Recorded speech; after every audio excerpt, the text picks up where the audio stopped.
Ketahui 4 pilar ini untuk mudah kelola keuangan yayasan teman-teman.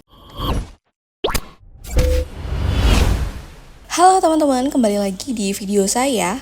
Pada video kali ini saya akan bagikan 4 pilar pengelolaan keuangan yayasan. Teman-teman tahu tidak nih, kalau pengelolaan keuangan yang efektif dan transparan merupakan kunci keberhasilan sebuah yayasan. Untuk mencapai hal tersebut, terdapat 4 pilar utama yang harus diperhatikan. Ada pengendalian internal, perencanaan keuangan, data akunting, dan pengawasan keuangan.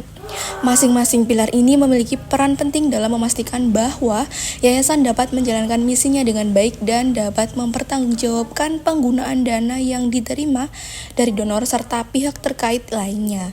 Nah, mari kita bahas keempat pilar tersebut secara mendetail. Yang pertama ada pengendalian internal. Pengendalian internal adalah sebuah proses yang dirancang untuk memberikan jaminan yang memadai terhadap pencapaian tujuan-tujuan yayasan, termasuk efektivitas dan efisiensi operasi, keandalan pelaporan keuangan, serta kepatuhan terhadap hukum dan peraturan yang berlaku. Nah, pengendalian internal yang baik sangat penting untuk mencegah kecurangan, penyalahgunaan aset, dan kesalahan dalam laporan keuangan. Beberapa aspek penting dari pengendalian internal ada 5 ya teman-teman. Di antaranya ada pemisahan tugas. Memisahkan tugas antara orang yang mengotorisasi transaksi, mencatat transaksi, dan mengelola aset untuk mengurangi risiko kecurangan. Otorisasi dan persetujuan. Nah, semua transaksi keuangan yang harus diotorisasi dan disetujui oleh pihak yang berwenang sesuai dengan kebijakan yayasan. Kemudian pengendalian akses, membatasi akses ke sistem keuangan dan aset fisik untuk hanya orang-orang yang membutuhkan akses tersebut saja untuk menjalankan tugas mereka. Kemudian dokumentasi dan catatan, memastikan bahwa semua transaksi dicatat dengan tepat dan didokumentasikan dengan baik, sehingga dapat diikuti jejak auditnya. Selanjutnya, audit internal. Melakukan audit internal secara berkala untuk menilai efektivitas pengendalian internal dan memberikan rekomendasi perbaikan. Nah, dengan pengendalian internal yang kuat, yayasan ini dapat mengurangi risiko terjadinya penyimpangan dan memastikan bahwa aset digunakan secara efisien dan sesuai dengan tujuan yayasan. Yang kedua, perencanaan keuangan. Nah, perencanaan keuangan ini merupakan proses merancang, mengimplementasikan, dan mengelola strategi keuangan untuk mencapai tujuan-tujuan yayasan. Perencanaan ini sangat penting untuk memastikan bahwa yayasan memiliki sumber daya yang cukup untuk mendanai kegiatannya dan dapat bertahan dalam jangka yang panjang. Nah, teman-teman ada yang tahu nggak sih ada apa saja elemen-elemen kunci dalam perencanaan keuangan ini? Ada anggaran tahunan, menyusun anggaran tahunan yang mencakup perkiraan pendapatan dan pengeluaran untuk tahun yang mendatang. Anggaran ini harus realistis ya, dan berdasarkan data historis kalau bisa, serta proyeksi di masa depan juga. Kemudian proyeksi keuangan jangka panjang, membuat proyeksi keuangan jangka panjang untuk memastikan keberlanjutan yayasan. Ini termasuk perencanaan untuk pertumbuhan program, investasi infrastruktur, dan kebutuhan dana cadangan. Kemudian manajemen kas, mengelola arus kas untuk memastikan bahwa yayasan memiliki likuiditas yang cukup untuk memenuhi kewajiban jangka pendek dan menangani ketidakpastian. Selanjutnya, penggalangan dana. Nah, ini adalah merencanakan strategi penggalangan dana yang efektif untuk memastikan bahwa yayasan memiliki sumber pendapatan yang beragam dan berkelanjutan. Dan yang tidak lupa adalah analisis risiko juga. Di sini mengidentifikasi dan mengevaluasi risiko keuangan yang mungkin dihadapi yayasan, serta merencanakan langkah-langkah mitigasi risiko tersebut.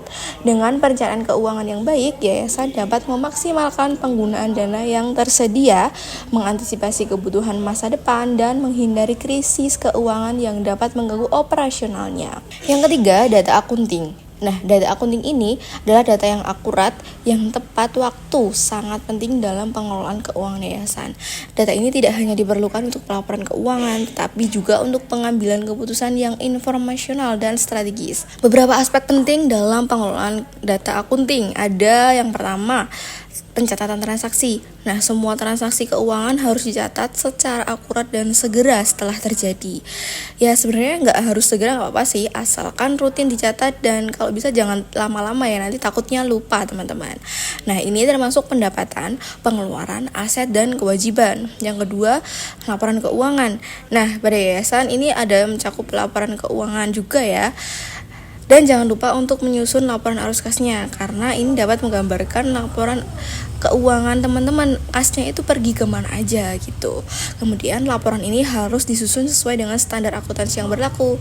Berdasarkan apa teman-teman? Berdasarkan ISAK 35, dan saat ini sudah berubah menjadi ISAK 335 ya. Kemudian yang ketiga adalah sistem akuntansi terintegrasi. Menggunakan sistem akuntansi yang terintegrasi untuk mengotomatisasi pencatatan transaksi dan pembuatan laporan. Sistem ini juga membantu dalam meminimalkan kesalahan dan meningkatkan efisiensi. Yang keempat adalah rekonsiliasi bank. Melakukan rekonsiliasi bank secara berkala untuk memastikan bahwa catatan akuntansi yayasan sesuai dengan catatan bank.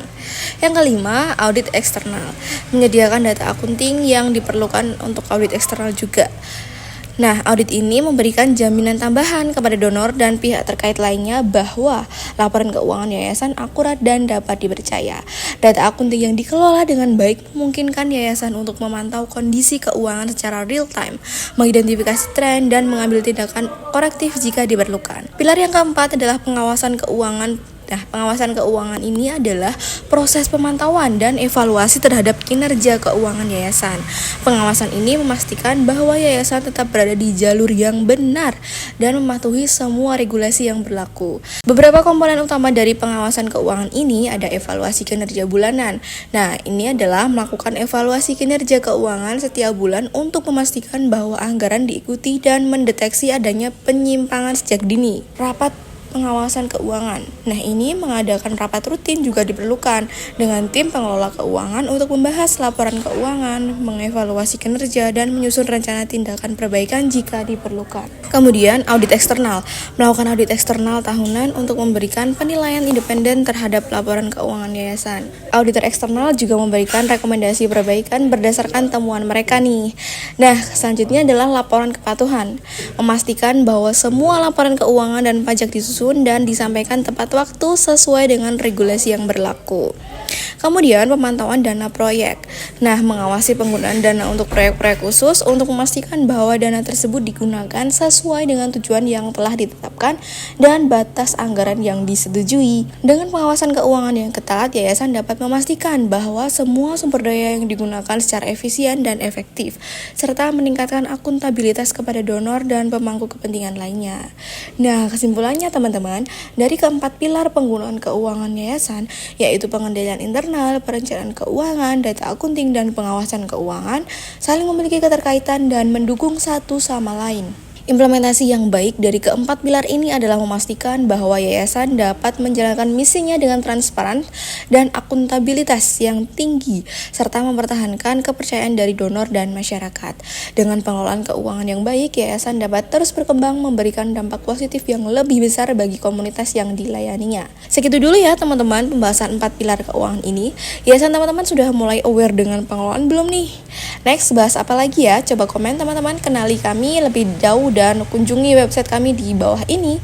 Jangan lupa like, komen, dan subscribe untuk mendapatkan informasi menarik lainnya dari kami. Salam sehat dan salam growth mindset.